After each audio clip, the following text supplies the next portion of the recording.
14 नवंबर 1889 को ब्रिटिश भारत में इलाहाबाद, जो आज वर्तमान में प्रयागराज के नाम से जाना जाता है, जहां भारत की महत्वपूर्ण तीनों नदियों का संगम है, गंगा, यमुना, सरस्वती जैसे पवित्र क्षेत्र में उनका जन्म हुआ।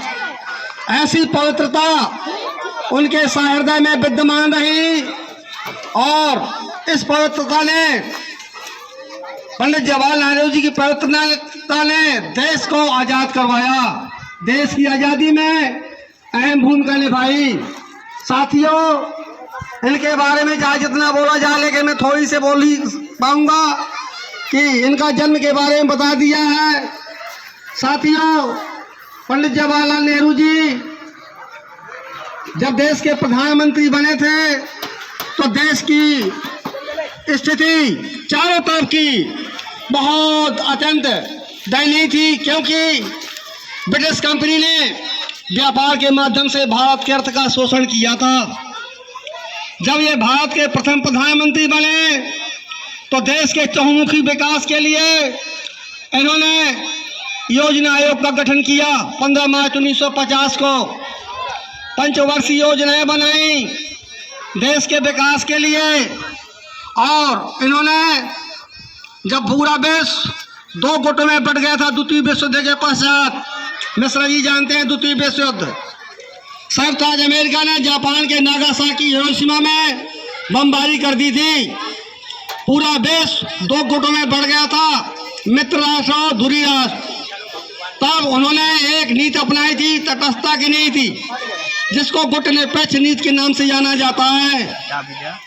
फिर इन्होंने स्वतंत्रता के लिए, देश की स्वतंत्रता के लिए भारत देशवासियों को संदेश दिया था कि आराम हराम है, आराम हराम है, इन्होंने नारा दिया था।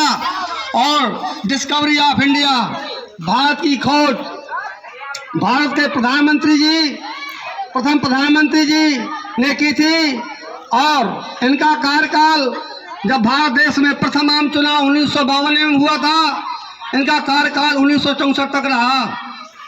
हृदय की विशेष आपत्तिजनकता के कारण इनकी मृत्यु हो गई। और भारत के पूर्व गृह मंत्री लाल बहादुर शास्त्री जी ने भारत के प्रधानमंत्री का पद का भार ग्रहण किया। और भारत के प्रथम प्रधानमंत्री पंडित जवाहरलाल नेहरू जी बच्चों से बहुत स्नेह करते थे। कहते थे कि बच्चों की मुस्कान देश की शान है।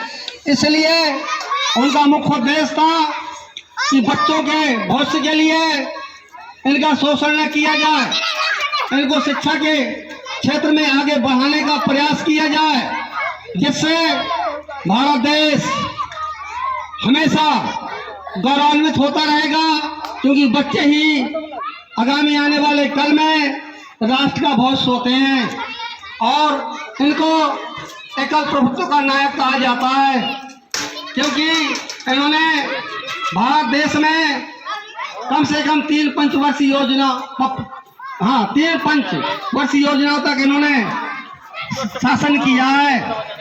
और पंडित जवाहरलाल नेहरू जी ने भारत देश के चहुमुखी विकास के लिए, क्योंकि भारत देश में उस समय जब ये प्रधानमंत्री थे, ब्रिटिश कंपनी के शोषण के माध्यम से लोगों को खाने के लाले पड़ते थे, भोजन नहीं मिलता था। तो भारत के प्रधानमंत्री पंडित जवाहरलाल नेहरू जी ने खाद्यान्न के संतुलन के लिए भारत देश में बड़ी बड़ी परियोजनाओं का निर्माण करवाया। उन परियोजनाओं में भाखड़ा नागल परियोजना, जो सतलज और ब्यास नदी के संगम स्थल पर बनी हुई है, इस परियोजना का भारत में नहीं पूरे विश्व में नाम विख्यात है और सबसे बड़ा गुरुत्वीय बांध है ये, जिसके माध्यम से भारत देश की जमीन को हरा भरा करने का काम पंडित जवाहरलाल नेहरू जी ने किया। ऐसे प्रधानमंत्री पंडित जवाहरलाल नेहरू है कि जिन्होंने उस समय जब भारत देश की स्थिति बहुत दयनीय थी, उस समय भारत देश को ऐसे ऐसे आधार स्तंभ में ला करके खड़ा कर दिया है कि उसका कोई व्याख्यान नहीं है। इसी के साथ मैं अब नहीं बोलना चाहता हूँ।